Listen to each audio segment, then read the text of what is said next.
You're doing 2 maths. 2 or 3 of the courses I had. No, so I didn't finish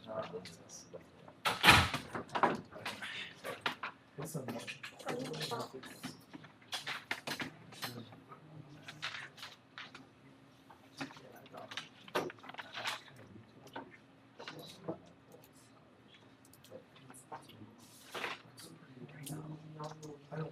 I don't know too much about this. If he says you have to do it.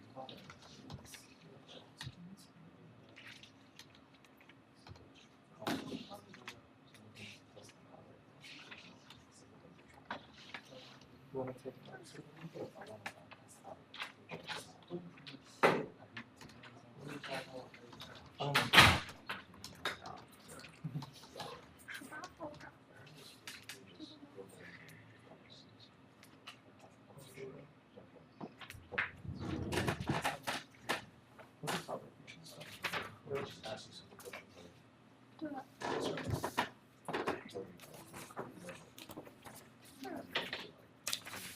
Yeah, that's so much easier.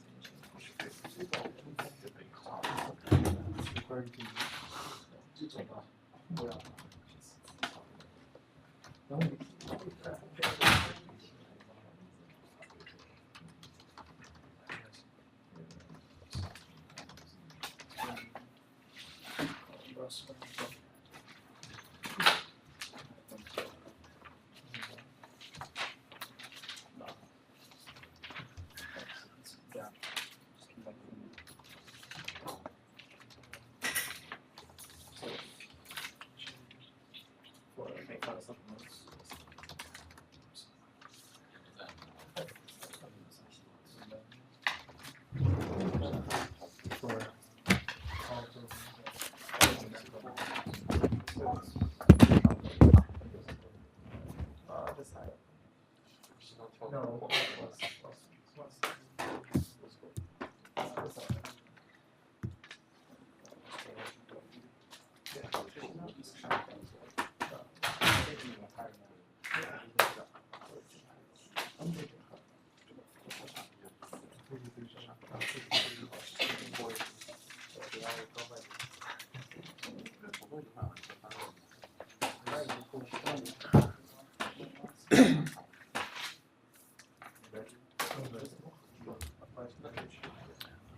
All right, let's go ahead and get started with Lecture 20.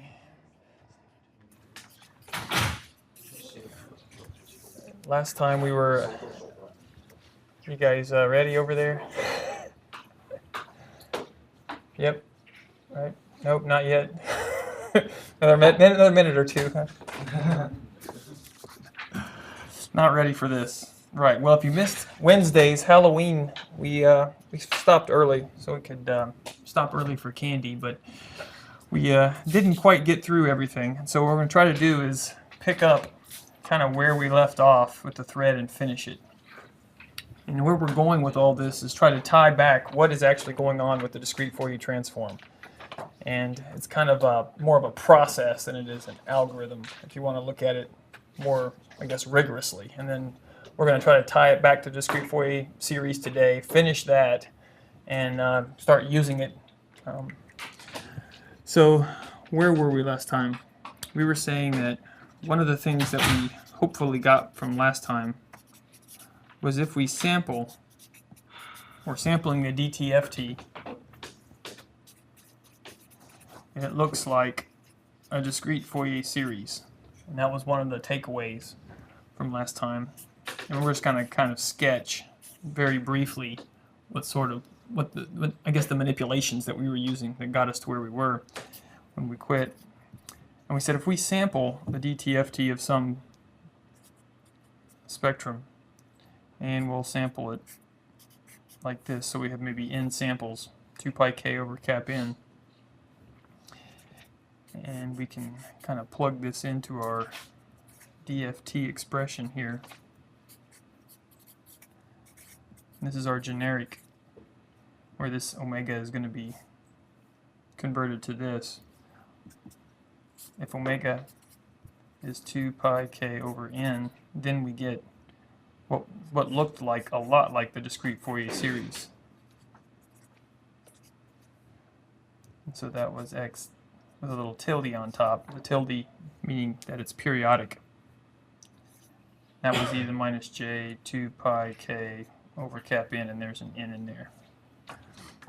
And you don't have to really copy this down because we went over this in more in detail. This is just trying to recover everything that happened. And so that was x of k.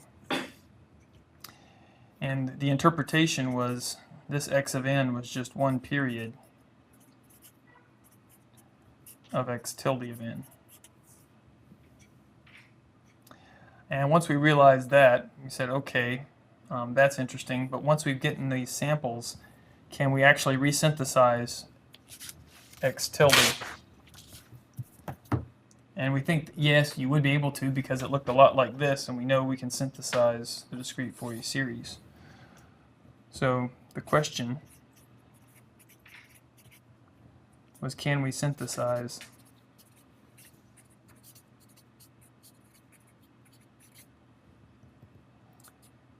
x tilde of n from these samples of the DTFT.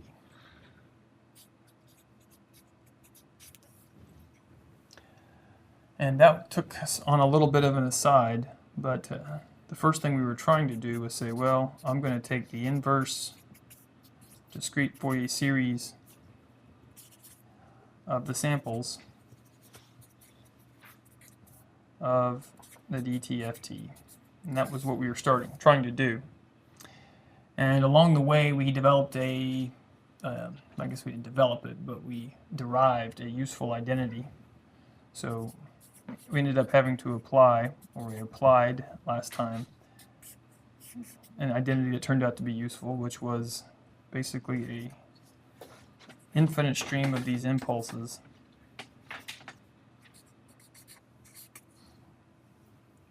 was the same as k equals 0, 1 to n minus 1 of e to the plus j 2 pi nk over cap n. So along the way we applied this after deriving it, and our final answer was yes, we can in fact synthesize it. And it turned out that after a little bit of work, we ended up with an expression like this, which was a convolution of n minus r cap n. And we said, well, that's great. We love convolving with delta functions. That makes everything easier. So our final answer was this, where r equals negative infinity to infinity x of n minus r cap n. And so there's basically almost all of Wednesday's lecture on two pieces of paper. Now we're going to do is say, well, okay, how do we actually use that, and what is its significance? So to try to fix the idea of how important this is, because we're going to show that if you don't sample enough, you're going to get time aliasing. That's the spoiler alert here. Time aliasing is coming up. So when does that happen, and what does it look like? So we're going to do a concrete example that's kind of a cartoon that hope to make this pretty clear. And then we'll go into MATLAB and show that, yes, you can still get it there as well.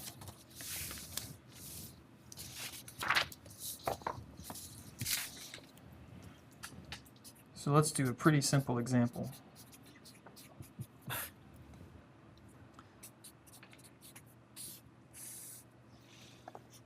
How about 1, 2, 3, 0, 1, 2. There's n. X of n is the non-periodic function, or sequence 1, 2, 3.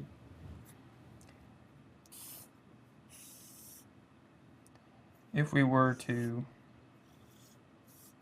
look at the spectrum of that sequence, it would look something kind of like that. And let's say, just for the sake of our example here that we sample it. I'm going to put some big black X's where we sample the data, or sample the DTFT. And we got 3 samples. Now with that, what does our reconstituted or resynthesized X of n look like? So what is X tilde of n? If n equals 3. So we know we started with this. We have this kind of thrown in our lap. And we've taken 3 samples of it. We want to get back to this. How do we do that? Well, easy as pie, right? We just spent time talking about a fairly lengthy derivation last time led us to this. So let's implement that brute force.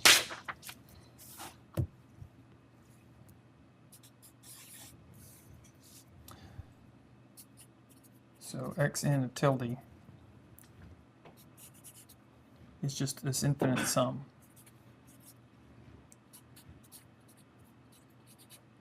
In our case, cap n is 3. Well, let's just unpack that a little bit and say, well, dot, dot, dot,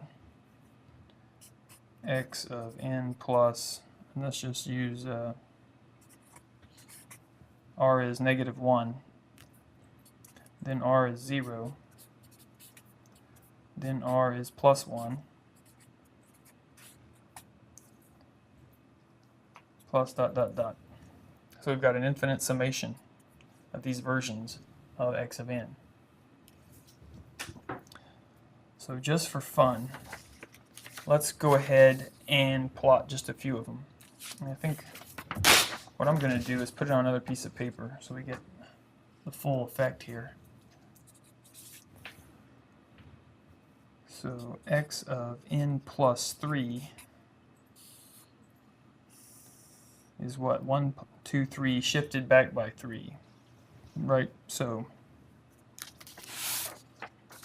this 2 is going to be shifted back to, since we're adding 3 to it, this is going to occur when n is -1, right? So it kind of shifts everything back. So let's do that. 3, 2, 1.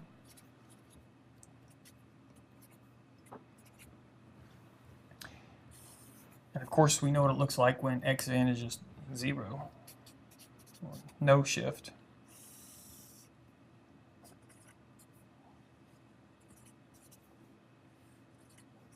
That's pretty easy to sketch. And finally, let's look at the other case. Suppose we skip it ahead. So this is x of n minus 3. Minus 3. So now it's shifted to what? 3, 4, 5.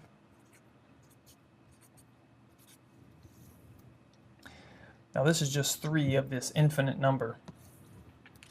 But the reason I'm doing that is we can look at these and see, well, these are going to be pretty easy to add together, right? They don't overlap. So we can just bring them all down, and the other versions of these that are infinite are spaced farther out. And let's just play around and look at the origin and see what we get. Well, when we add all these up, nothing falls on top of anything else, right? So x tilde of n is going to be what we'd want. 1, 2, 3, 1, 2, 3, 3, 2, 1, dot, dot, dot, dot, dot, dot. And that's good because it better be periodic, and it sure is. And if we wanted to get x of n back, well,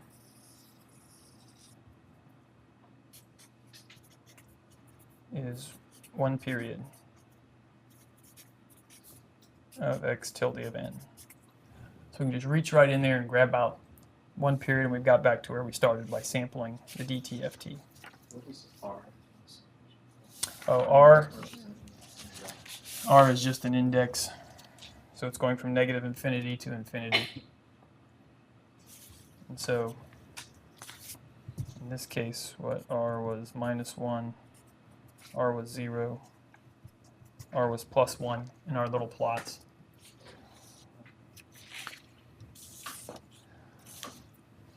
So far, okay, that was neat. We sampled it, and then through synthesis, we got a periodic version of the signal back.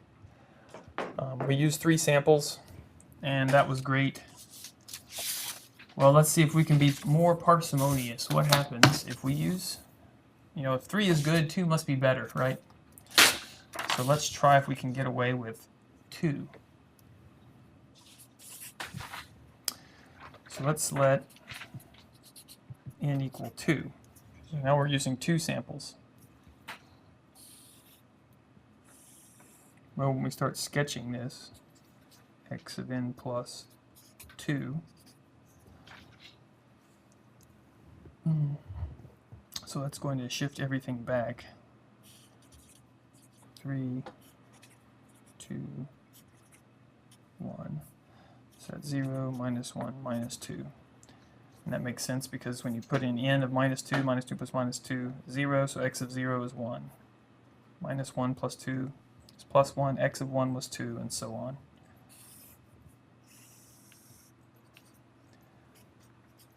X of n, we're used to that. 1, 2, 3. And finally, let's look at x of n minus 2.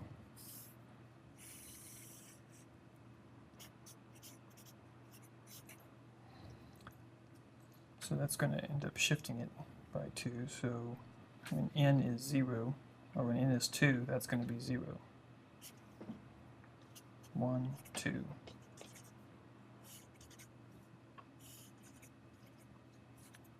So we end up with a plot like this. Now you can kind of see when we add all these up, and of course there's an infinite number, but we're just going to add up 3 and take a look. What's going to happen? Well, we end up adding 1 plus 3 there. 2 seems to miss some things, but there's a 1 plus 3 there. And so what's going to happen is we're going to end up with a periodic sequence of length 2, just like we were advertised. So if we do that,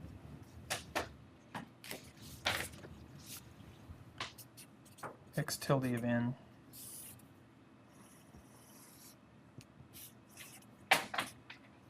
it's just 4, 2, 4, 2, dot, dot, dot.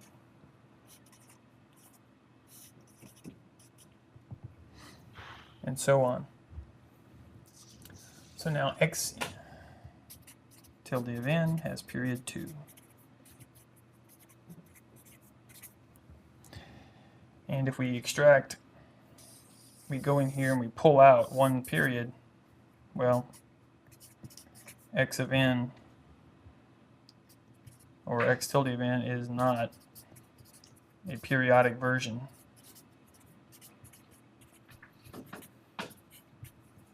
of xn. So what this is sort of a demonstration of, if you undersample in the frequency domain, you're going to have aliasing in time. And remember, if we didn't sample fast enough in time, we'd have aliasing in frequency. And we're going to put some of these parallels together and kind of say, oh, look at that. If the signal's not band limited in frequency and we don't sample fast enough, we have aliasing in frequency.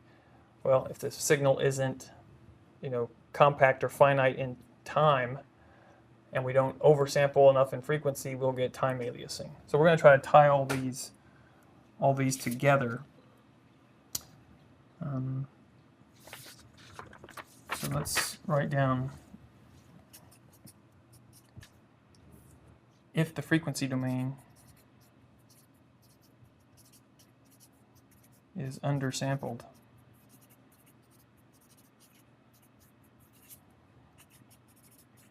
time aliasing results.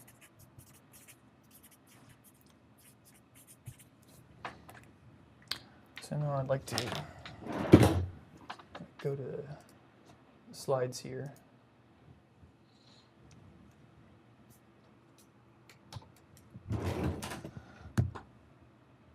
Go to kind of this chart, which is sort of basically the discrete Fourier transform, but it shows you what's going on under the hood at every step of the way, because there are some things going on that will cause us to have to deal with this periodicity whether we like it or not. And if you just sort of ignore it, you can probably get away with it a lot of the time, but eventually it'll bite you. And if you learn to understand the periodicity, you can use it to your advantage and only take the right size FFT that you need or DFT that you need to accomplish your objective. So let's kind of start how we kind of use the DFT, the process of using a DFT. So you have some finite length sequence, x of n. And this is one period of a periodic sequence in some sense. We make it periodic. Why?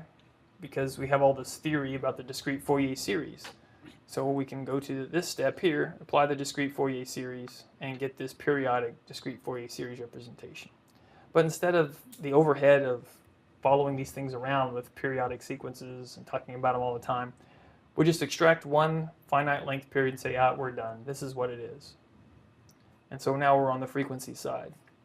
But if we want to go back, what do? Well, we pretend like, well, we know it's periodic, and it's really samples of the DTFT. And so our theory allows us to jump from make periodic to the discrete Fourier series synthesis and get a periodic signal again. Of course, we would just extract one period. Now we're going to play around a little bit with this because it might just seem like a bunch of weird theory that people have thrown in there to make the process more complicated than it really is. Because how do you use it if you use it like a black box? You just use it like a black box. You say, hey, I have a finite length sequence. I squirt it through a DFT, I get a finite sequence out. And I can go backwards too. It's just this formula. How hard can it be, right?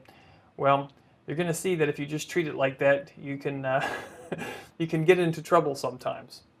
So this is what we're going to use most of the time.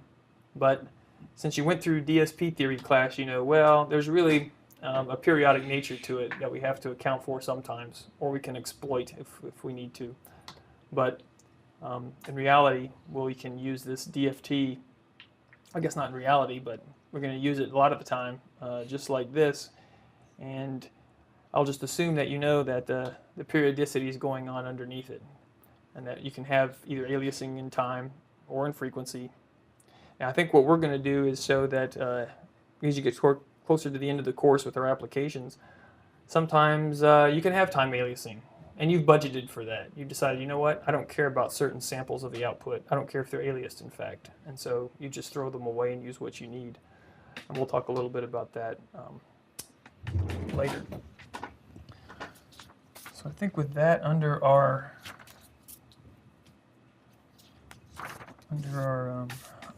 or I guess behind us now, what I wanted to do is talk about some of the similarities between the time and frequency. Kind of make a little chart here. So let's go back to the pad. Talk about similarities.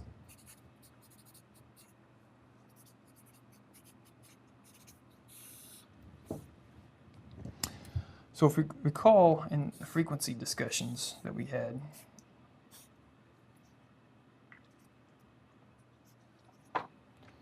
we typically played around with some signal. This is, you know, f in hertz. This is the spectrum of the signal. And we'd say, you know what? That signal is band limited.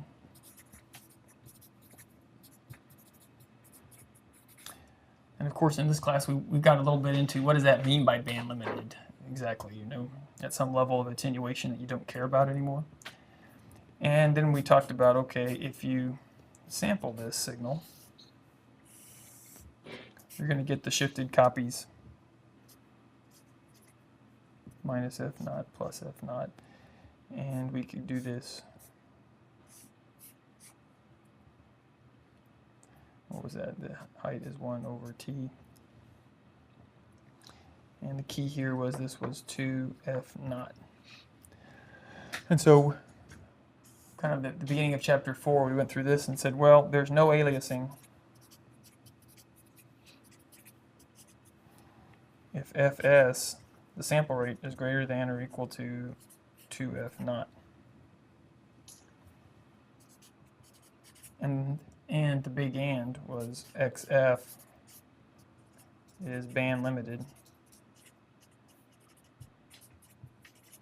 to plus and minus. You use the same F naught. Trying to keep F the same all the way through this. So band limited, and we have enough sampling rate. Now let's take a look and switch gears to what we just learned with the time aliasing situation. If we have Xn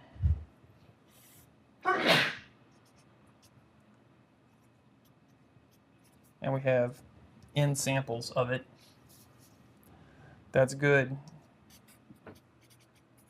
It's a finite length sequence. That tells us that we can easily do what? We can make it periodic.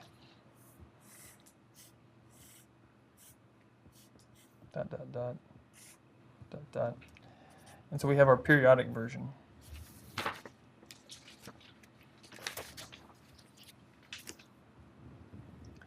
As we just went through, we could recreate this whole x tilde of n very easily.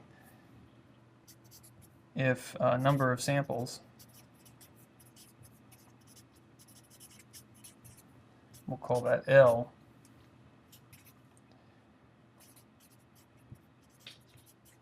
is greater than n. So L needs to be greater than or equal to n.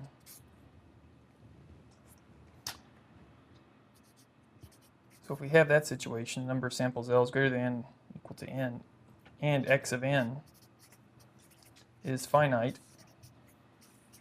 length, which should be pretty straightforward because the finite length here plays the same role that the band limited played in the other situation, right? Then you don't have no aliasing. Then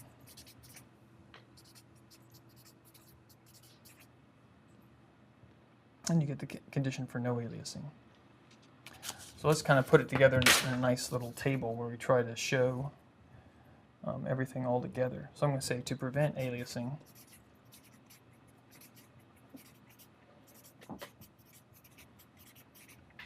and we have frequency,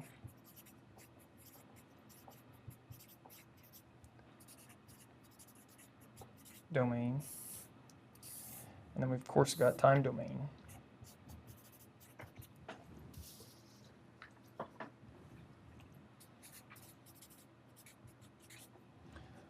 And we're saying, well, we've got some constraints,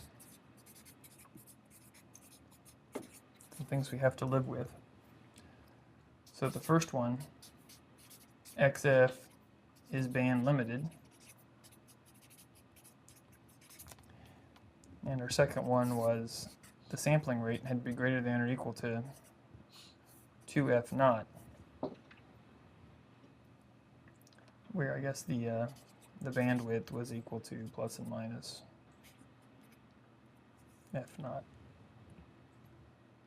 Now if we go to the frequency domain, very similar, Xn must be finite length.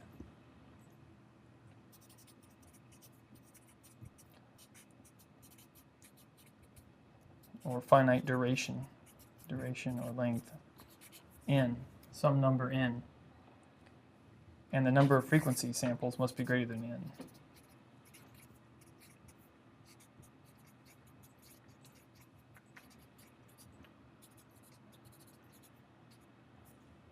Let's see, what did I do here? Looks like I messed up my own table here. Number of frequency samples. L must be greater than or equal to n. So, how did I do that?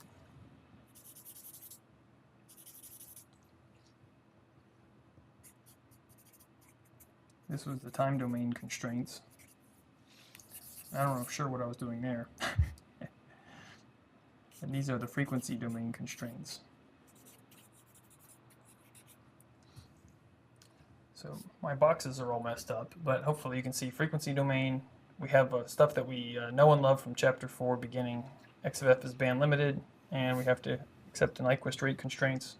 No aliasing, we're good to go. The new stuff we just went over, x of n must be finite duration, sort of like the finite bandwidth, band limited. The number of frequency samples has to be greater than n. So let's do an example to kind of show you what happens when we play around with that and violate it in MATLAB. So we're going to use one of our workhorse functions here. So our favorite, probably for this class, what is our favorite infinite length sequence?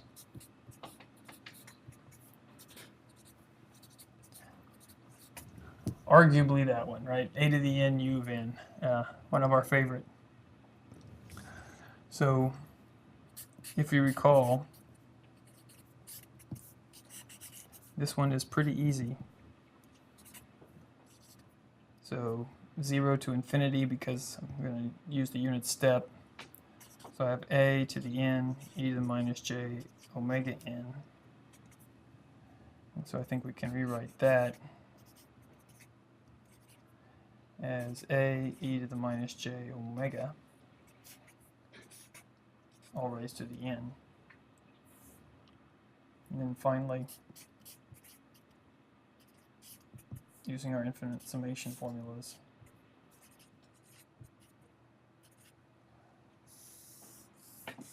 we have what the DTFT is. Now the reason why I wanted to do this is because what we're going to go to do in MATLAB is say, okay, I'm going to violate the assumptions and just see what happens. And we're going to take this a of n, a to the n, u of n, plug in some number for a. And I know what the DTFT is. We can do this on pencil and paper. Now I'm going to sample this with n number of samples and then try to reconstruct it. How am I going to reconstruct it? I'm going to use the DFT, which is built into MATLAB, using the FFT function. You use IFFT to go back, FFT to go forward. It's just an efficient implementation of the DFT. So with that in mind, let's try it and see what happens.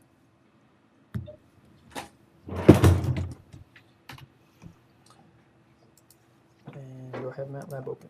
I do.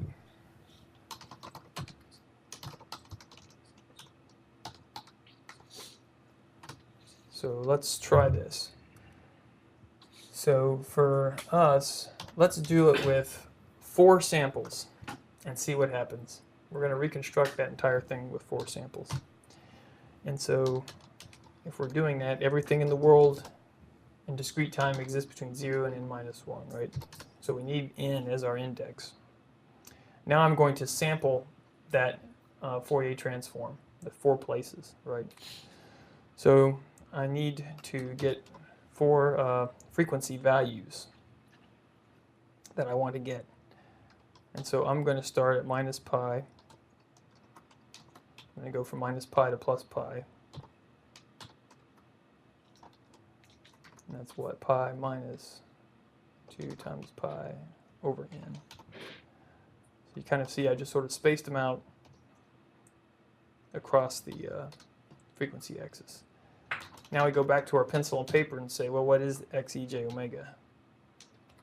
Well, I need to choose something for a. So let's just let a equal 0.6 to start off with, and we can mess around with that later. All right, so xej omega is 1 over 1 minus a times what?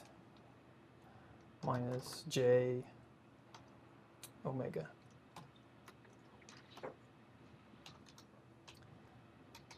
Now let's make sure I got the sizes of things right here.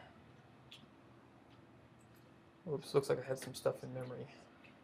Is that right? xej omega. So xej omega is 4. All right, so now I want to reconstruct xej omega. So what is xn to start with? That is a raised to the nth power, right? So 1, 0.6, 0.36, 0.2160. So xn reconstructed is the inverse Fourier transform. Now I have to do FFT shift. Why? Because the sample started at minus pi and went across. In the DFT implementations in MATLAB, it assumes that the very first sample is 0 frequency, or xn is equal to 0. So what you have to do is, since I started at minus pi, I have to use FFT shift.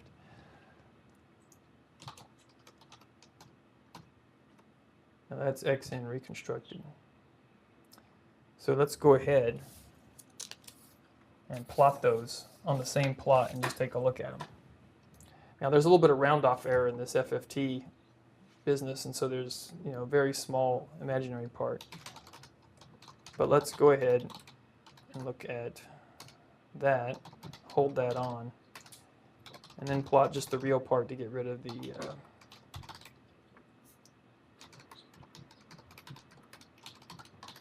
let's see if we can take a look at the differences between them. So the red one was the reconstructed, and you can see it's a little bit off. It's following the trend, but it's kind of off. Now, is that close enough? I don't know. It depends on what you're trying to do. But it's certainly easy to see that it's not very close. So you might think, well, what would happen if you wanted to use more samples?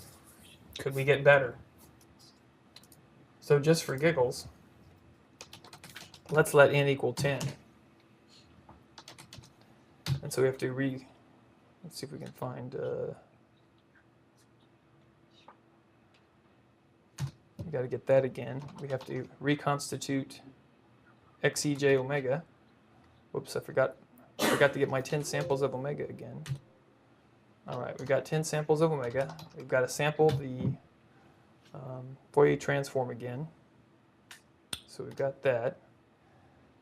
Then we have to get the reconstructed version, right? So we'll call this reconstructed underscore 10, because now we're using 10 samples. Now let's see. So xn 10 is what? We got to raise a to the 10th. Now n, where n goes up to 10 now, right? Because I want to compare apples to apples. So let's try that and hold on, and then plot xn reconstructed of 10. Let's see what we've got here.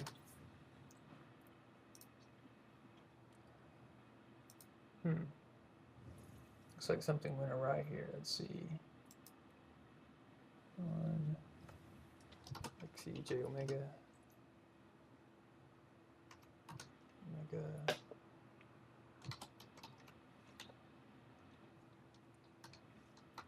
xn reconstructed of 10.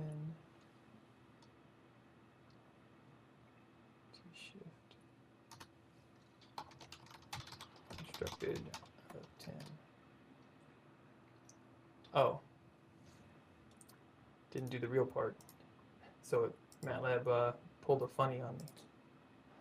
If you feed it complex numbers, even really small ones, it will do something fun for you in the plot.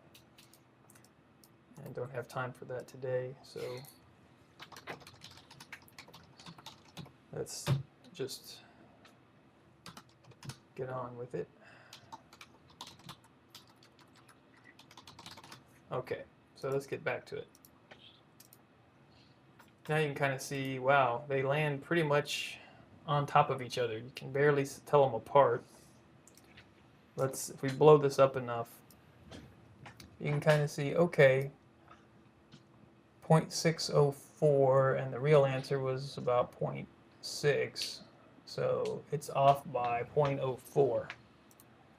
If we go back to our coarse representation, what are we sitting at?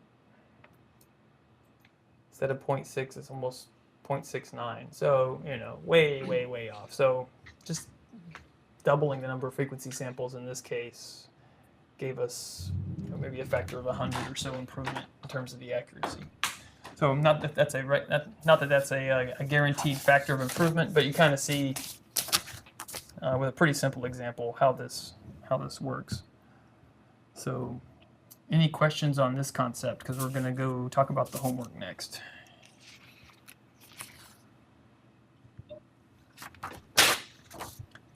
All right, I'd like to talk a little bit about homework 6, problem 1, because there were a lot of questions about that I received emails on.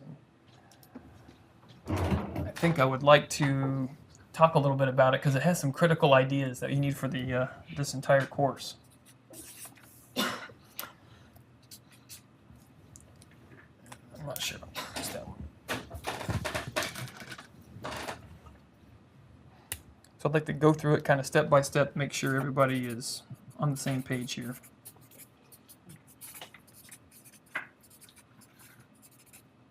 And this is problem 1.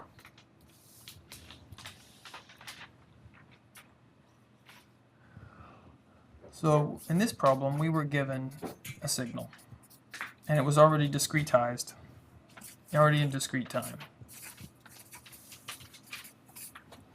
right? And we said we have, 100 samples. So we've got 100 samples of this signal. And the desire was design a filter so images are attenuated, I'll just abbreviate attenuated, by 40 dB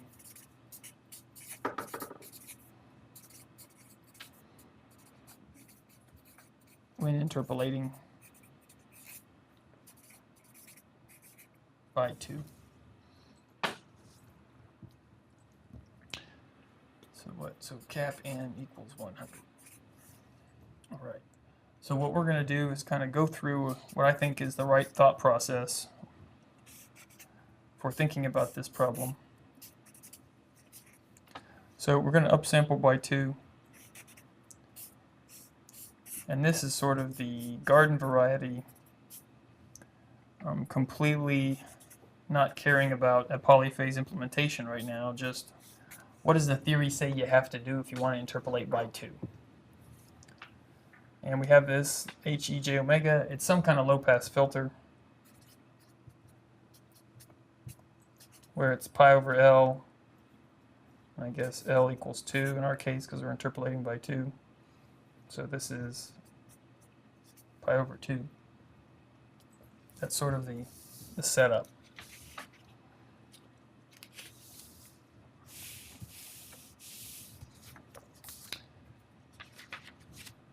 So the next thing you ought to do is think about what does this signal look like at every step of the way, because many people had concerns about, well, all right, I think I can get the cutoff frequency, omega c, but what about the stop band? What about is this the pass band? What is it that is really necessary here? And I think one of the things that hurts is we use the word cutoff frequency to mean anything in the transition band, the edge of a pass band, all kinds of stuff. But this is the terminology the book uses.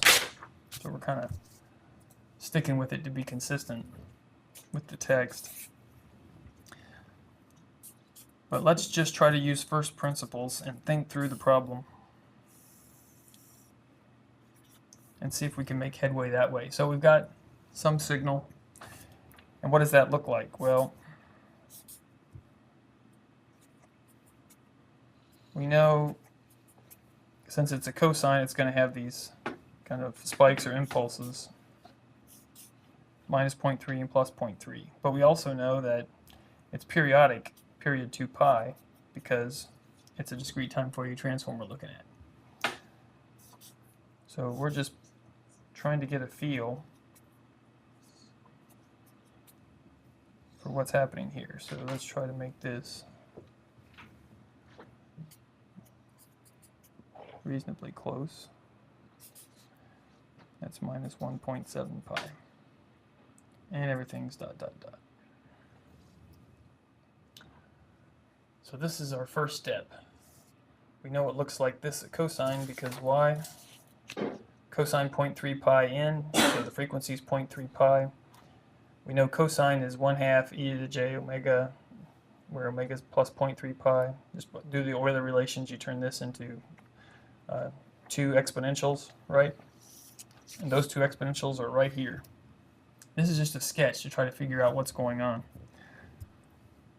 So you don't need to worry too much about what the magnitudes are at the moment. But if we do the interpolation function, what's going to happen? All right, that's the next order of business. Well, we know from our relationship there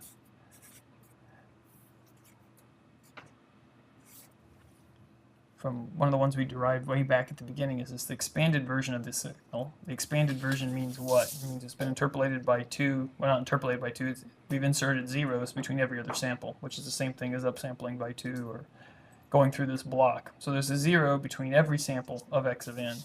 What does that do by inserting zeros? Well, it kind of smashes the spectrum down, and that was part of our adventure, I guess, at the beginning of chapter 4, where we went through this and discovered, okay, it sort of scales the frequency axis in a funny way.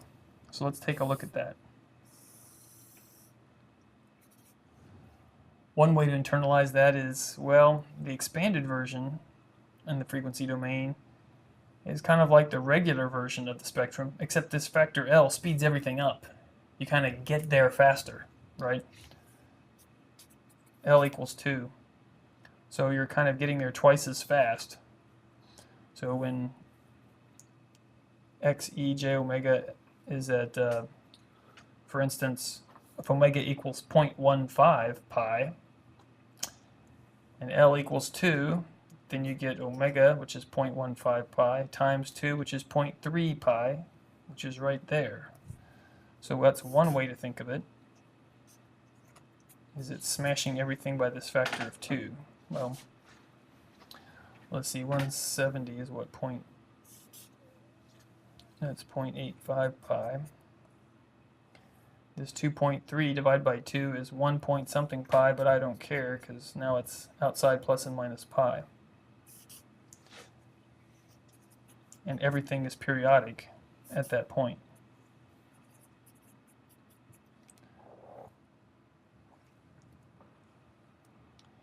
Another way to think about this is I had a signal, I filtered it, and I had to, or not, I sampled it, sorry. And how did I get here, right? Well, I had some signal. To get here, I had to take the Fourier transform and scale it using this, right? That's what we did probably more times than you'd like to recall. Well, what would happen if I sampled twice as fast? Then that would mean omega would be like t over 2, right? Because that's twice as fast. So this 0.3 pi, hopefully in your mind, which was omega times t, whatever it was, ended up at 0.3 pi, right? Well, now I divided by 2. Well, now it has to be 0.15 pi. So that's just a couple of ways to think about how this magical 0.15 pi got there. There's different ways to think about it. Maybe this is harder, the 1.7 pi. Like, where'd that come from? Well, it's outside plus and minus pi, and so usually we just write it off and don't even think about it.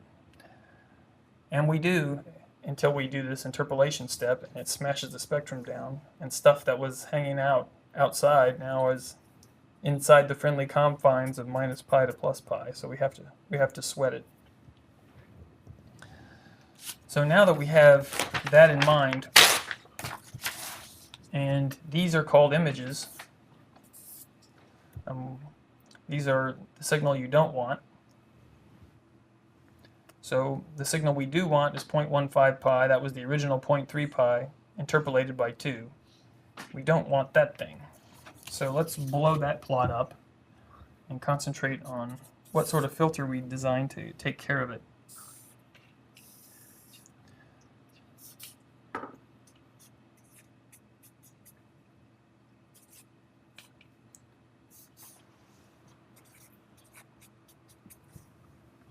So we're just looking at one side of this, just so we can kind of get a feel for what's going on. Well, I think the problem said you can have a ripple of 1 dB. I don't have the problem up, but I think that's what it recalled. So in the passband, we can ripple out to 1 dB. So this is plus and minus, or this is your 1 dB of ripple.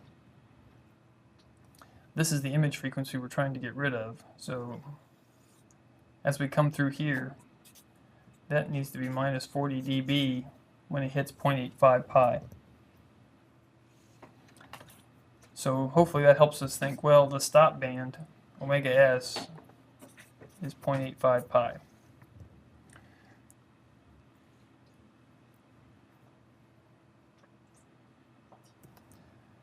So now what we'll do is go to MATLAB. I think when I originally solved this problem, I didn't even bother using the Cheb ORD thing. I just tried a couple of things and said, oh, look, the smallest one is order whatever, which you can do. But let's go ahead and try it out. So we know our passband was 0.15. Now remember, these need to be scaled by pi, right, for these functions. And so we've got that one. The stop band was 0.85, right? So if we had a Chebyshev order and we want a new WP, new passband, you could use Cheb1 ORD for the Chebyshev one, and that was what, WP, WS, 1 dB of ripple, 40 dB of attenuation with the stop band. And hopefully that cranks out 2. And it didn't change our passband at all. So now you could say, well, I'll just get the B and A coefficients using that Chebyshev function, where we got what, C order and 1 dB of ripple, WP for the passband, and it spits those out. And we can say, well, what does that look like? HEJ omega, and let's use freq Z, right? B comma A, and 1,000 points, why not?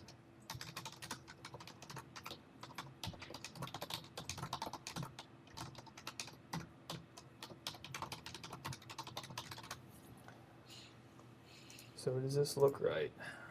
Let's put a grid on it. Did I get a grid? I did. All right.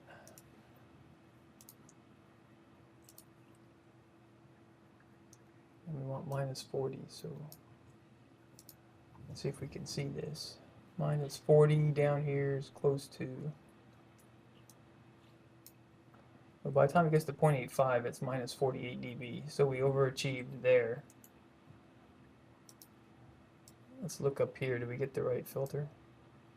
At 0.15, where are we sitting? Well, it nailed the 1 dB, so minus 1 dB right at 0.15.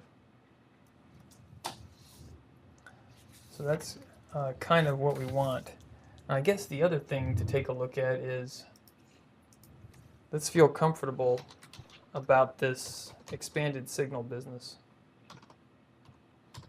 Right, xn was cosine 0.3 times pi times n, right?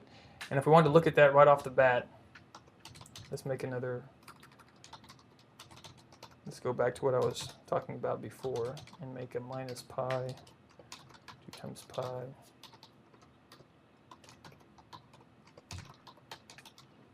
another frequency vector here, and go ahead and plot the spectrum of this signal. This is the original signal that we've come to look at first, and this is xn, right? Xn. This is just using those plotting routines I was kind of talking with at the beginning. But you need to take the magnitude before you take the log of it, or all kinds of fun stuff can happen.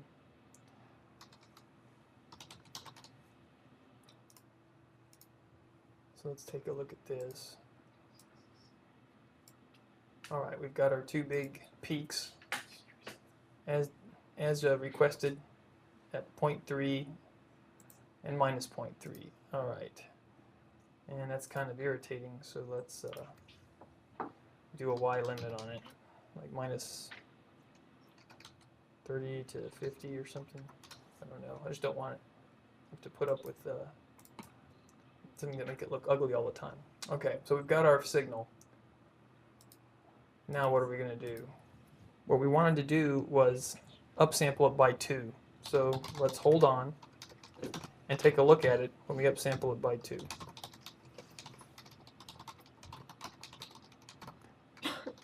I think MATLAB has a command to upsample.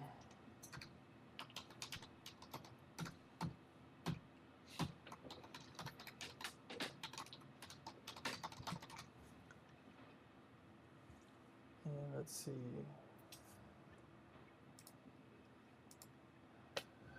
So now when we plot that on here, what happened? We upsampled, we sketched it on our little pad, and we felt mildly comfortable, but now the machine just calculated it for us, right? So if you can make what you do on paper agree with what you've done on the computer, you probably understand what you're doing. So I recommend trying to make sure they're in agreement.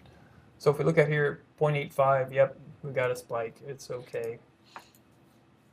And did we get down to 0.15 like we expected? Yeah, minus 0.15. So everything's okay. When you do that, you can kind of keep yourself out of trouble just by using the MATLAB to help you visualize things.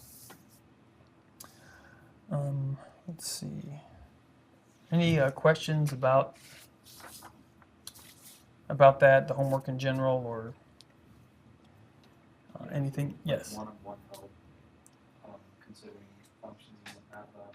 Should we just send those questions to you? Yeah, just send me an email, because I usually try to do it like not like the day before or the night before the assignment, because I can't guarantee I can check it every night. But if you look through it, might look good. It might have been good to look through the assignment ahead of time, maybe, and say, "Oh, I don't even know what this means. What does this even mean?" Because if you don't, because we did cover that stuff kind of in a fairly quick fashion, The last problem, the polyphase implementation. that's yeah, that was all I think in lecture 12 where we went through the polyphase, but we didn't actually use it to do a problem until, well, we're on lecture 20 now, so it's been a while, but we didn't know we couldn't really use it until we had covered all this filtering stuff, you know. So it's, you know, it does kind of create a schedule, a little bit of a schedule oddity there. Other than that, there was no concerns. I think that last problem was difficult, but if we needed like one-on-one help, should we come to your office? Yeah, I have office hours on Monday or by appointment, so just send an email. I think one person has taken me up on it this entire semester, so I haven't been overloaded. So, all right. So with that, if there's no more questions on the homework, let's switch gears and say, okay, we've kind of studied the owner's manual of the DFT in gory detail. So now let's start using it to do everything we want. So the next little bit of time, we're going to talk about DFT properties, because we're going to use the properties to actually build things. So where we're headed with this, and this is kind of another spoiler alert, is that we're going to study all the circular convolution and how it affects the DFT. Why? Because we're going to use the DFT to do filtering, and linear filtering is different than the circular, or linear convolution is different than circular convolution. But guess what? The DFT only does circular convolution. So once you learn how to make circular convolution look like linear, you're kind of home free. So that's why we're even talking about these properties to begin with. So the first thing is the circular shift property.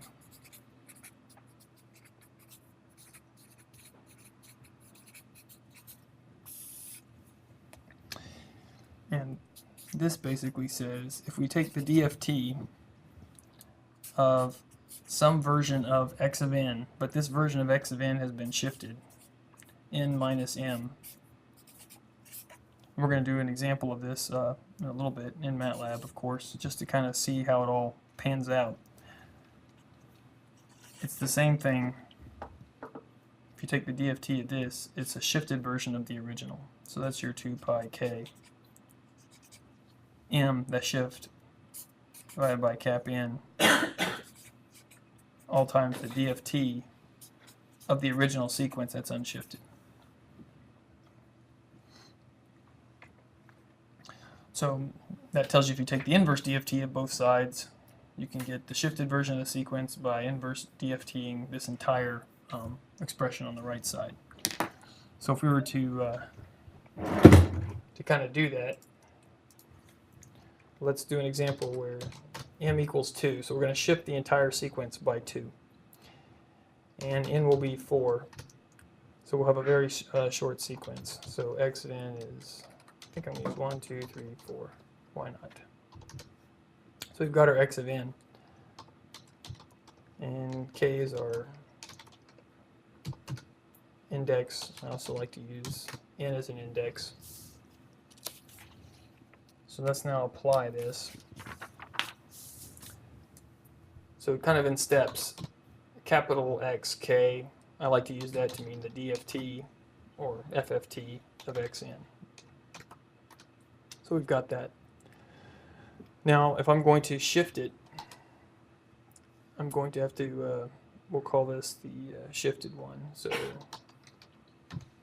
maybe XK shift.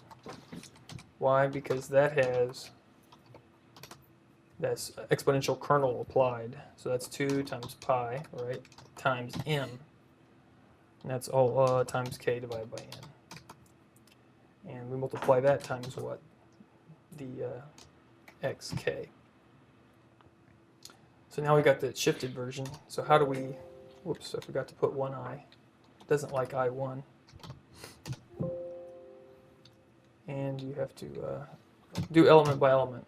That's one of the reasons why I like doing this, because then you see all the ways you can make a mistake in your code. So now we do an IFFT of this. And this will be x in shift, we hope, which is just the inverse of that whole thing. And to get rid of the fun little 0 i's, you can do that and say, yep, a circular shift has been applied, a circular shift of 2, right? Because 1 goes 1, 2. So you see it here, it's over here at the second position. So it's kind of like that thing we were talking about before with the periodic convolution. We just rotated it around. And so 1, 2, 3, 4 became 3, 4, 1, 2. And that brings us to the next property, which is duality.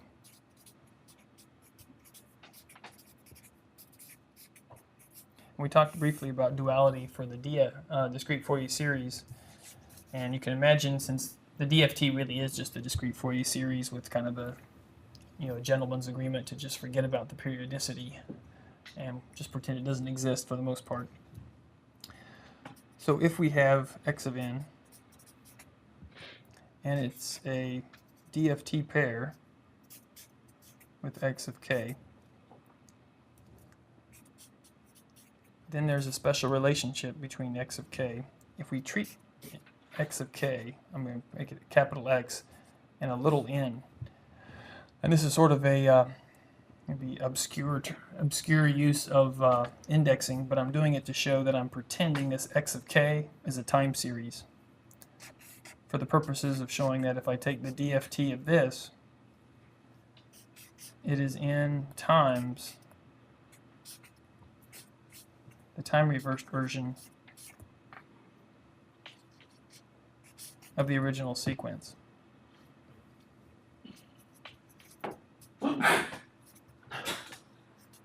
Minus 1. So let's do a simple example of that one. Suppose we have a sequence 31400.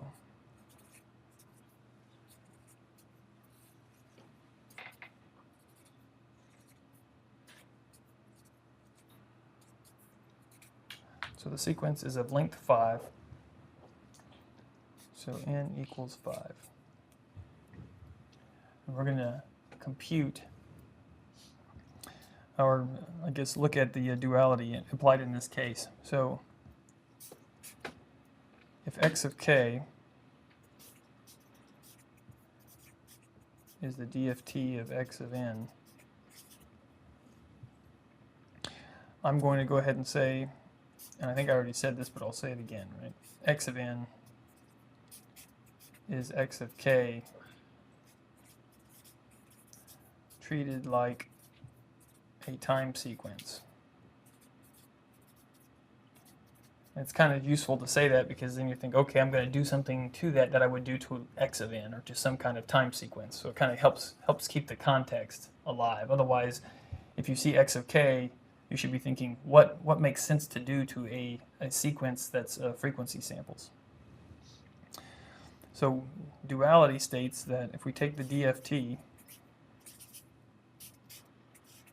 of this x of n, you should get what? N times x of the time reversed version, and n is 5.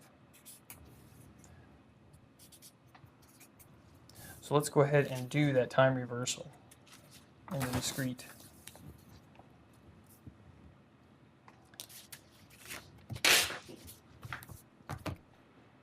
So we're here, and let's go ahead and do the, I guess we can do this one more step.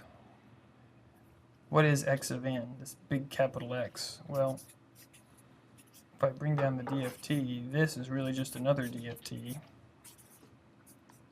of x of n. And I'm writing it this way because this is basically what we're going to type into MATLAB to verify the result.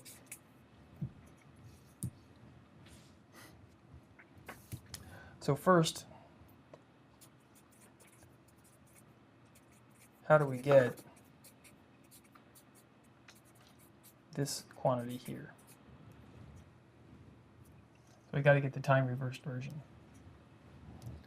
And typically we've done that with this little table.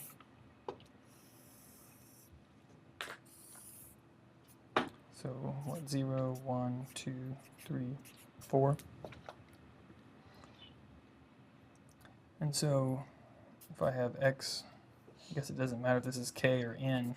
It kind of depends on the context. It could be either one. Maybe I should put a slash, n or k. This is like x of n, which is what, 31400, 31400. But what's this minus k modulo 5? Well, we did this before when we talked about everything has to map between 0 and 4 if you're modulo 5, right? So minus k when k is 0 is minus 0, but that's just 0. Now minus 1 has to map between 0 and 4, so you have to add 5 to it. So the minus 1 plus 5 was 4, minus 2 plus 5 was 3, minus 3 plus 5 was 2, minus 4 plus 5 was 1.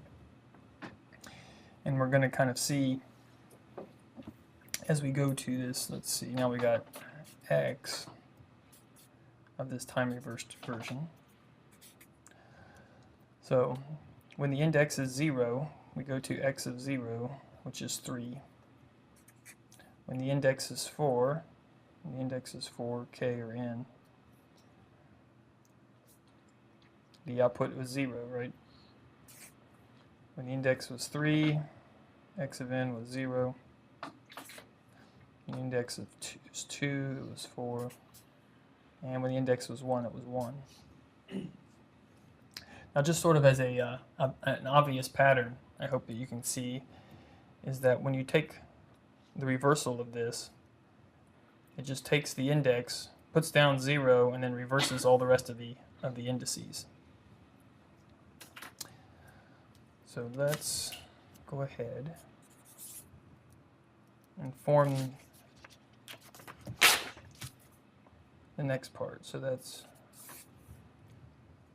we're saying the DFT of the DFT of x of n is 5 times the sequence 3, 0, 0, 4, 1, which is what?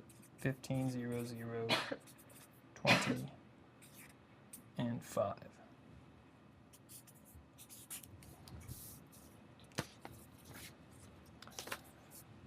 So if we plot that, that is what? 15, 0, then we've got these two zeros. 0, 1, 2, 20, and then a 5.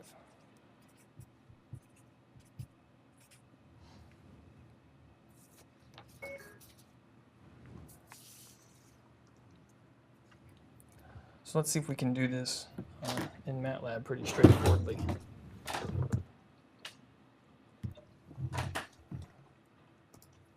So what were we saying? Xn was what? 3, 1, 4, 0, 0. And we said the FFT or DFT of Xn, kind of doing it twice, was equal to that 15, 0, 20, and 5. And yep, straightforward, pretty straightforward, there it is. So that is all there is to that. And now let's try to generalize on this X of n business when we reverse it. So in general, and we're going to use this again, if X of n is some kind of sequence, we'll make it x0, x1, x2, dot, dot, dot, x of n minus 1. So it's an n-length sequence.